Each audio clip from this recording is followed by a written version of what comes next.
Mi nombre es Meili Rodríguez Vallecilla, del grado 11.2, y hoy voy a estar entrevistando a mi profesora Sandra. Profe, muchas gracias por aceptar la entrevista y espero pueda recordar buenos momentos en cuanto a los partidos políticos competen.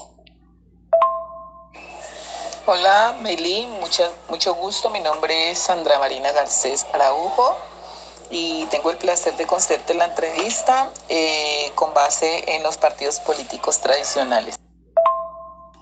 Listo, profe. Profe, ahora cuéntanos alguna situación, anécdota o relato contado acerca de los partidos liberal y conservador.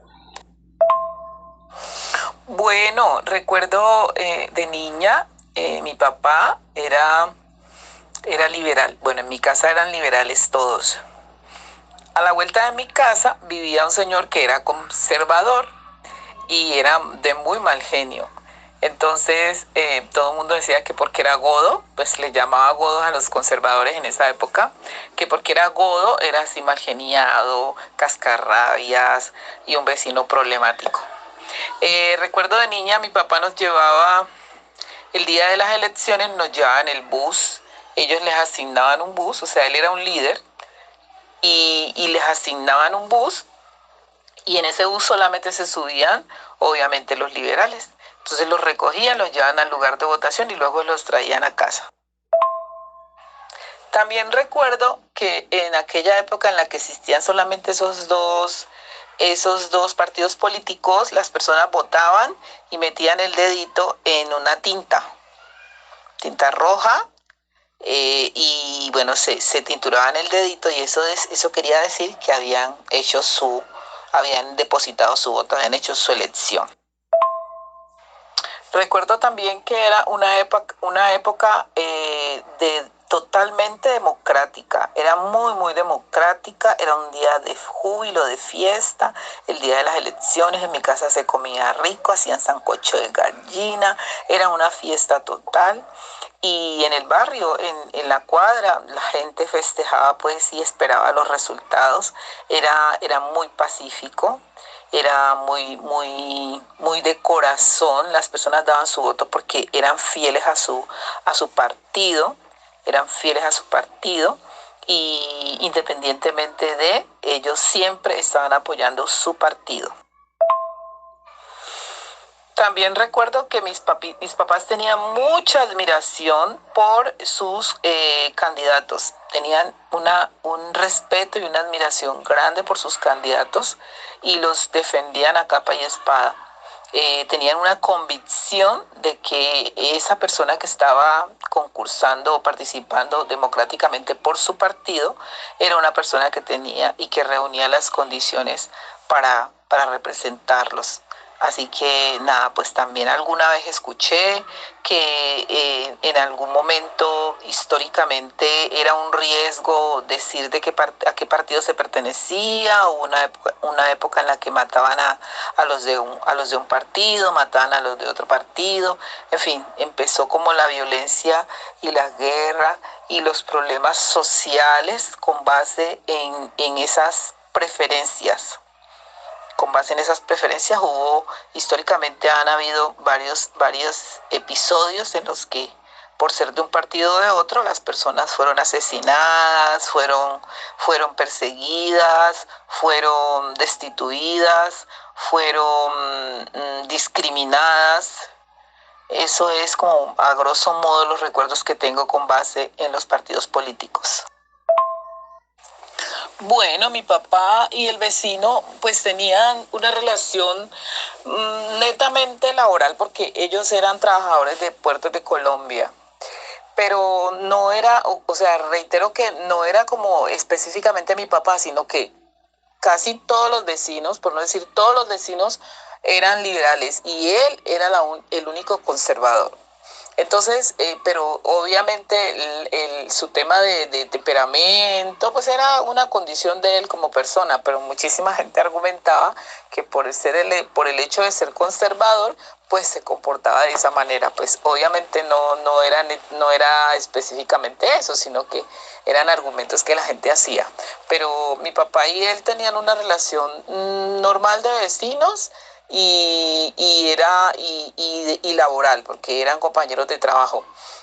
Con la con los niños, con con los niños más que todo es que él era cascarrabias y cuando le gustaba que jugáramos en el andén, no le gustaba que hiciéramos bulla, era regañón, era bravo, era mal encarado, discutía muchísimo con su familia, pero pues no creo necesariamente que por el hecho de ser conservador, sino que pues la gente hacía ese argumento nada más. Profe, ¿cómo influye ahora en su vida adulta como votante el hecho de que en su casa fuera cotidiano el tema de la política? Pues siendo honesta, el tema de la política a mí siempre estuvo, o sea, para mí siempre estuvo ahí, como ahí al margen. Yo me mantenía como al margen. De niña lo disfruté muchísimo cuando mi papá me llevaba, porque como le digo, era un día de fiesta, las elecciones y todo el protocolo que había que hacer antes de. Mi papá era un líder comunitario, entonces él hacía, bueno, que una cosa, que la otra, que una reunión, que esto, que lo otro. Entonces yo de niña lo disfrutaba porque, obvio, íbamos a la calle, salíamos, íbamos donde el amigo, donde el otro amigo de mi papá, jugábamos con los niños de ellos. Lo disfrutaba mucho el día de las elecciones. Mi papá me llevaba en ese carro y yo andaba por todo Buenaventura en ese carro. Inclusive metía el dedito en la tinta, que ella nunca se me olvida. Con mis primos, mis hermanos, disfrutamos mucho eso. Pero yo, o sea, un vínculo como tal al proceso político, no. La verdad no lo disfruté nunca, no lo disfruté nunca, ni lo disfruto ahora.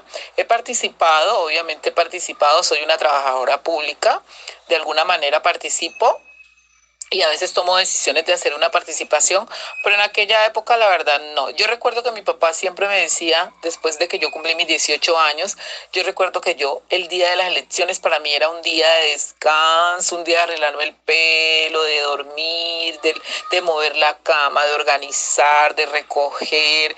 Era un domingo totalmente para mí y yo dejaba de lado las elecciones. Entonces mi papá me decía, mi hija, no, usted ya es ciudadana, tiene que decidir, usted no tiene ninguna autoridad de decir esto o lo otro, si usted no decide, si usted no elige. Mi papá siempre me quiso inculcar, me quiso inculcar ese liderazgo, ese derecho que yo tenía, pero la verdad no lo he disfrutado, inclusive ahora tampoco lo disfruto, como le digo, lo he hecho, he participado, obviamente he participado, hay momentos en los que he escuchado algunos candidatos de cualquier partido, independientemente de cualquiera que sea, y me ha impactado y le he dado mi voto. Pero la verdad, eh, no, no, no marcó como debiera mi vida ese momento en mi niñez, como lo disfruté,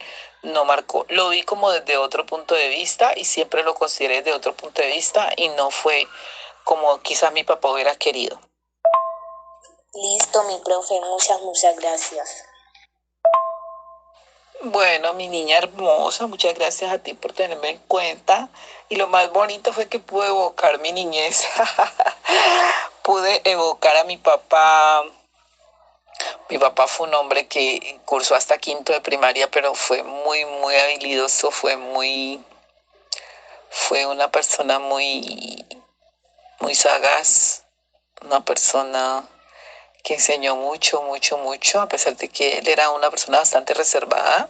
Dentro de casa era muy reservado, era muy callado, muy reservado, muy callado, pero nos enseñó mucho con su manera de comportarse.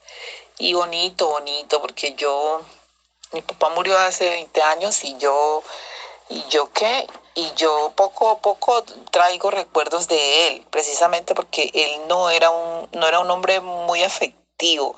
Él nos amaba, fue un papá muy extremadamente responsable. Mi papá fue un hombre extremadamente responsable, es decir, jamás en la vida faltó con lo que nosotros necesitábamos.